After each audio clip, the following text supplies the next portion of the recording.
Oke, di video kali ini gue bakal bahas iPhone XR. Bang, bahas XR, bahas XS, bahas XS Max. Oke, kita mulai di tahun 2025 ini mulai dari XR dulu kali ya. Jadi ini adalah sebuah handphone yang lumayan laris pada masanya dan sampai sekarang masih laku dan dicari. Kenapa? Gue juga bingung, tapi setelah gue pakai beberapa saat gue menemukan jawabannya. Tapi sebelum ngebahas secara detail, gue pengen kasih tahu aja ya. Dulu iPhone XR ini paling banyak dipakai sama bocah-bocah gamers ya. Jadi orang-orang yang suka ngegame pakai HP, mereka prefer ke iPhone XR ini ketimbang XS maupun XS Max atau iPhone X. Pilihannya, opsinya banyak sebenarnya kalau mau buat HP gaming. Cuman kalau kita fokus ke Apple user, iPhone user, rata-rata mereka cenderung ke XR pada masanya ya. Pada saat zaman-zaman XR dan XS. So, kalau sekarang apakah masih enak buat ngegame? Jelas tidak seenak dulu. Nah, kalau kita lihat di sini benchmark ya, si iPhone XR ini tembus di 751.000 skor Antutunya. Yang which is ini jauh lebih kencang daripada mantan-mantan flagship Android. Dan skor Antutu segini tuh setara dengan ROG Phone yang harganya 4 juta ke 5 jutaan, mirip-mirip lah ya. Jadi kalau disandingin sama HP gaming berasa banget performanya masih bisa nyaingin meskipun bukan HP gaming banget sekarang si XR ini. Tapi kalau lu yang sekarang lagi pakai iPhone versi home button, contoh kayak iPhone 7, iPhone 7 Plus, iPhone 8, atau even lu pakai iPhone yang very old school style kayak iPhone 6 atau 6S. Nah, iPhone jadul kayak gini, kalau lu tiba-tiba ada rezeki dan lu pengen upgrade, ya jelas worth it sekali dan berasa sekali handphonenya berasa kenceng banget dan berasa enteng banget. Itu juga berlaku buat lu yang sekarang lagi pakai Android versi ala-ala. Contoh kayak lu sekarang lagi punya Android yang harga 1 juta 2 juta dan lu sekarang tiba-tiba ada rezeki, lu pengen upgrade iPhone yang benar-benar berasa kenceng. Salah satu pilihannya si iPhone XR.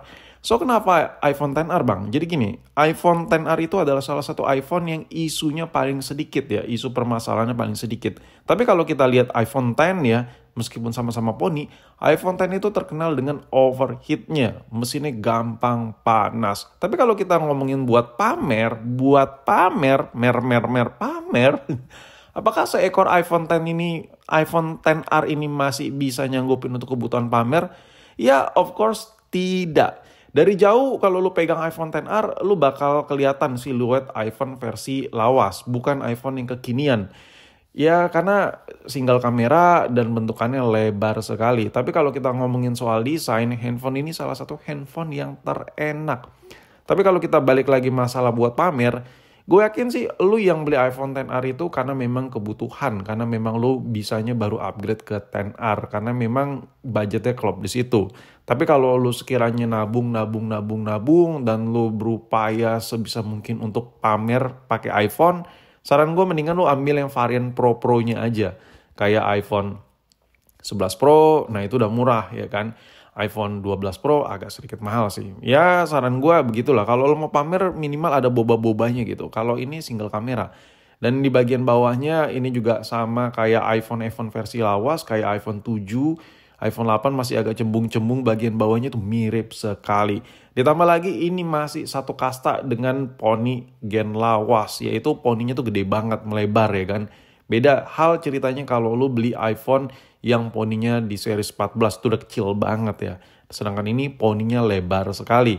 Nah, tapi di luar masalah buat pamer, gue yakin lu semua atau orang-orang di luar sana yang memang sekarang pengen beli iPhone XR, gue yakin bukan ada buat kebutuhan pamer. Nggak ada itu buat kebutuhan pamer maksud gue. Kenapa? Karena ya udah pada tahu juga ini bukan HP yang gimana-gimana ya kan.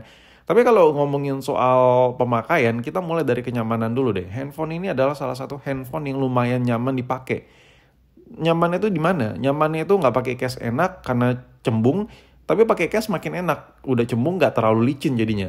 Nah, yang paling gue suka lagi kalau kita lihat perbandingan spek dimensinya, gue coba bandingin deh iPhone XR yang ada di sebelah kiri spek ukurannya, iPhone 13 Pro yang ada di sebelah kanan spek ukurannya. Itu iPhone yang kekinian itu rata-rata memanjang gitu ya kan. Sedangkan XR ini melebar. Jadi dengan dimensi lebar gini, inilah yang bikin orang nyaman buat main game pakai HP ini.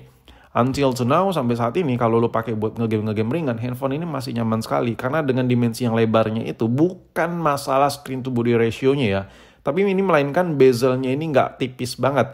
Anak-anak gamers sama orang yang suka ngedit pakai HP itu nggak terlalu suka bezel yang terlalu tipis. Nah ini bezelnya lumayan tebal. Karena bezelnya lumayan tebal, justru buat dipakai harian itu jadi nyaman sekali. Tadinya gue agak skeptis ya sama si XR ini. Apa sih pakai XR ini?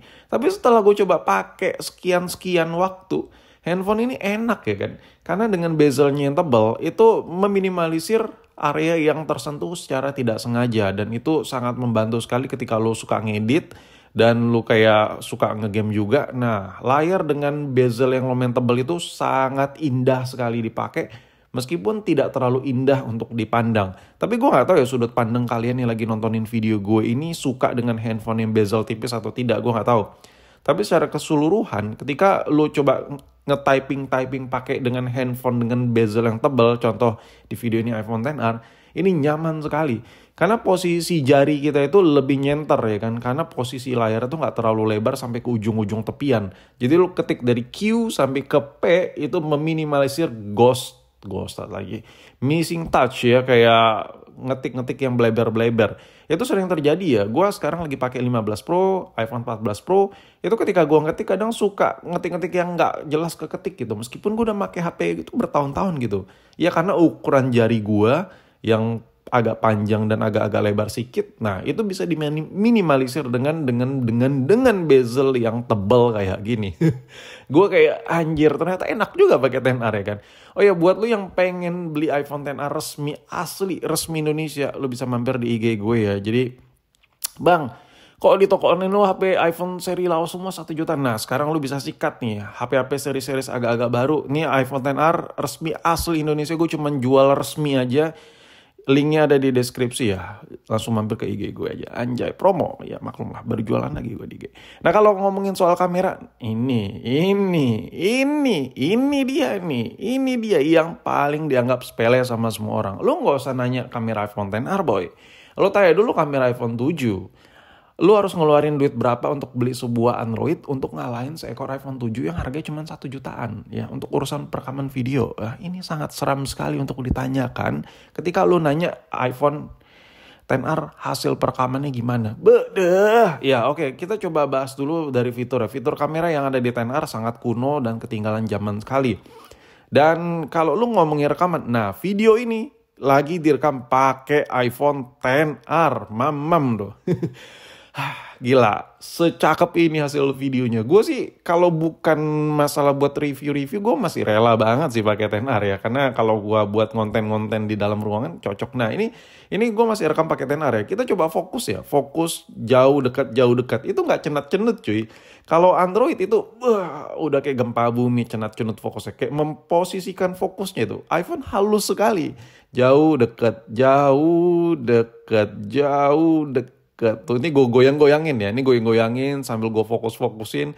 Itu fokusnya dewasa sekali. Nah kalau Android udah bleber berantakan. Kalau kita ngomong di harga yang mirip-mirip dengan XR ini. Let's say gak usah jauh-jauh lah. Gue sempat punya ROG kan. Yang harganya setara sama si iPhone ini. Itu buat ngerekam udah pasti cenut cuy. Udah pasti cenut. Oke, itu ROG bukan buat video. Gua pakai Poco F5 yang skor Antutunya jauh di atas ini. Itu juga gak enak sekali. Nah, kalau ngomongin kamera buat video perekaman, ini juaranya masih skill level dewa menurut gua. Oke, di akhir video mungkin sampai di sini aja video gue membahas soal XR. Gue nggak tahu tingkat keworth-it-annya seperti apa buat kalian, tapi inilah yang bisa gue jelasin secara rinci berdasarkan pemakaian singkat gue di tahun 2025. Buat lo yang pengen sikat iPhone XR yang ada di video ini asli resmi Indonesia, linknya ada di deskripsi. Dan gimana menurut lo, iPhone XR masih worth it gak?